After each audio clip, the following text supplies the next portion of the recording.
Hi, Aqua Roomers. Time for chapter reading. So yesterday, Indians came into Laura's house, and this was the first time she had ever seen an Indian. I'll show you a picture again. Oh my goodness, they're just different. Their skin is dark. Their hair on the top of their head has feathers. And they wore skunk skins around their middle. And Laura was a little scared because they were different. You know what I was thinking? Gloria's different. She's very different. But it's not what's on the outside that matters. It's what's on the inside. So the Indian, the part that I loved, their black eyes glittered. High on their forehead and above their ears, where their hair grows, they had no hair. But on the top, there was a tuft of hair that stood straight up, and it was wound around with string, and feathers were stuck in it. When Laura peeked out from behind the slab again, both Indians were looking straight at her. Her heart jumped, and she choked with its pounding. Two black eyes glittered down into her eyes. The Indian did not move. Not a muscle of his face moved. Only his eyes shone, and they sparkled at her. Yeah. Laura didn't move either. She didn't even breathe. The Indian made two short, harsh sounds in his throat. The other Indian made one sound like, ha. Laura hid her eyes behind the slab again. She heard Ma take the cover off the bake oven. She heard the Indians squat down on the hearth. After a while, she heard them eating. Laura peeked and hid and peeked again while the Indians ate the cornbread that Ma had baked. They ate every morsel of it and even picked up the crumbs from the hearth. Ma stood and watched them and stroked baby Carrie's head. Mary stood close behind Ma and held onto her sleeve. Finally, Laura heard Jack's chain rattling. Jack was still trying to get loose. When every crumb of the cornbread was gone, the Indians rose up. The skunk smell was stronger when they moved. One of them made harsh sounds in his throat again. Ma looked at him with big eyes, and she did not say anything. The Indian turned around, and the other Indian turned too, and they walked across the floor, out through the door. Their feet made no sound at all. Ma sighed a long, long sigh. She hugged Laura tight in one arm and Mary tight in the other arm, and through the window they watched those Indians going away, one behind the other, on the dim trail toward the west. Then Ma sat down on the bed and hugged Laura and Mary tighter and trembled. She looked sick. "Do you feel sick, Ma?" Mary asked her. "No," said Ma. "I'm just thankful that they're gone." Laura wrinkled her nose and said, "They smell awful." "That was the skunk skins they wore," Ma said. Then they told her how they had left Jack and had come into the house because they were afraid the Indians might hurt her or baby Carrie. Ma said they were brave little girls. "Now, we must get dinner," she said. "Pa will be here soon, and we must have dinner ready for him. Mary, bring me some wood. Laura, you may set the table." Ma rolled up her sleeves, washed her hands, and mixed cornbread, while Mary brought the wood and Laura set the table. She set a tin plate and knife and fork and cup for Pa, And the same for Ma, with Carrie's little tin cup beside Ma's. And she set tin plates and knives and forks for her and Mary, but only their one cup between their plates. Ma made the cornmeal and water into 2 thin loaves, each shaped in a half circle.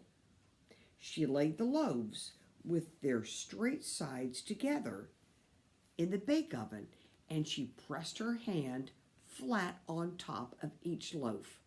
Pa always said he did not ask any other sweetening when Ma put the prints of her hand on the loaves.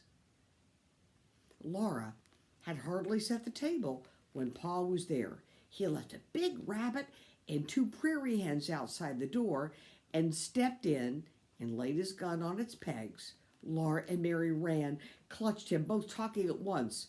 "What's all this? What's all this?" he said, rumpling their hair. "Indians? So you've seen Indians at last, have you, Laura? I noticed they have a camp in a little valley west of here." "Did the Indians come into the house, Caroline?" "Yes, Charles, 2 of them," Ma said.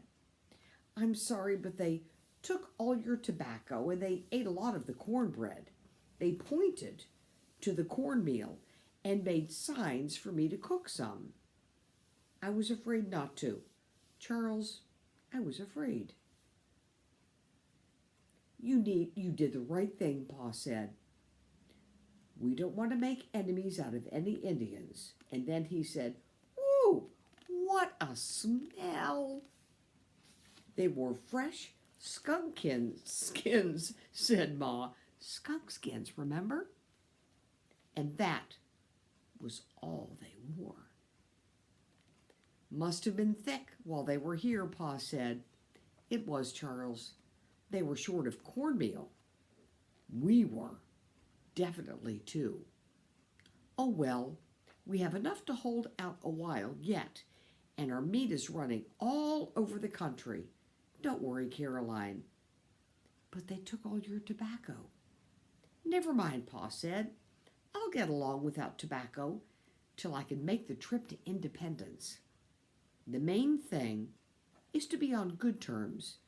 We don't want to wake up some night with—" And he stopped. Laura dreadfully wanted to know what he was going to say, but Ma's lips were pressed together, and she shook a little shake of her head to Pa. "I've done that like this." "Come on, Mary and Laura," Pa said. "We'll skin the rabbit, dress the prairie hens, while the cornbread bakes. I'm hungry as a wolf." See, it's hard for people when they meet somebody that's so different. I think it was harder for Ma and Pa than it is for us today. But Ma and Pa are learning just like Mary and Laura. You'll see. They sat on the woodpile in the wind and sunshine and watched Pa work with his hunting knife. The big rabbit was shot through the eye, and the prairie hens' heads were shot clean away. They never knew what hit them, Pa said. Laura held the edge of the rabbit skin while Pa's keen knife ripped it off the rabbit meat.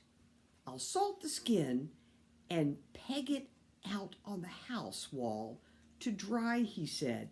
"It will make a warm fur cap for some little girl to wear next winter. Of course, you save everything. So if Pa went hunting for food for his family, a rabbit, they would save the skin and the fur, and that would make something warm and wonderful, like a cap for a little girl in the winter." But Laura could not forget the Indians. She said to Pa that if they had turned Jack loose, he might have eaten the Indians right up. Pa laid down his knife. Did you girls even think of turning Jack loose? He asked in a dreadful voice. Laura's head bowed down, and she whispered, "Yes, Pa." "After I told you not to?" Pa said in a more dreadful voice. Laura couldn't speak, but Mary choked. "Yes, Pa." For a moment, Pa was silent. He sighed a long sigh, but Ma's sigh after the Indians went away. "After this," he said in a terrible voice, "you girls remember, always do as you are told. Don't you even think of disobeying me. Do you hear?" "Yes, Pa," Laura and Mary whispered. "Do you know what would have happened if you had turned Jack loose?" Pa asked. "No, Pa," they whispered. "He would have bitten those Indians. There would have been trouble. Do you understand?" "Yes, Pa," they said, but they did not understand. "Would they have killed Jack?" Laura asked. "Yes. You girls remember, you do as you're told, no matter what happens." "Yes, Pa," Laura said, and Mary said, "Yes, Pa." They were glad they had not turned Jack loose. "Do as you're told," said Pa, "and no harm will come to you." Wow. See, sometimes moms and dads might have rules, things that you need to do, and sometimes they're just something you don't need to even question because moms and dads know how to keep you safe. For example, don't run across the street. Don't run into the road. And those are things you need to remember. And if you think twice about it and maybe you would go into the road because your ball went into the road, you wanted to get it, still, you need to follow the rules in your house because they keep you safe. So, the next chapter is so exciting. This is called Fresh Water to Drink. That is Pa. What do you think he is doing? He's digging and digging and digging way down. Wow. Oh, because what's under the ground? Do you know? If you dig deep enough, there is water. And water is very important. They can't always go to the creek for water. Let's see what happens. We have time to get a start. Fresh water to drink.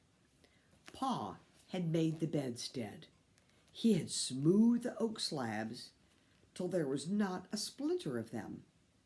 Then he pegged them firmly together. 4 slabs made a box to hold the straw tick. Across the bottom of it, Pa stretched a rope, zigzagged from side to side, and pulled tight. Have you ever heard, "Sleep tight, don't let the bed bugs bite," because beds underneath the mattress or the straw tick had ropes, and you had to pull and pull each night to keep the ropes tight. Sleep tight, more comfortable. Don't let the bed bugs bite because straw might have bed bugs. Yeah, I know. Anyway, so Pa had made the bedstead, and there he is getting ready to dig big hole for the well. It's going to be exciting. All right? So, can't wait for tomorrow, Aqua Roomers. Bye.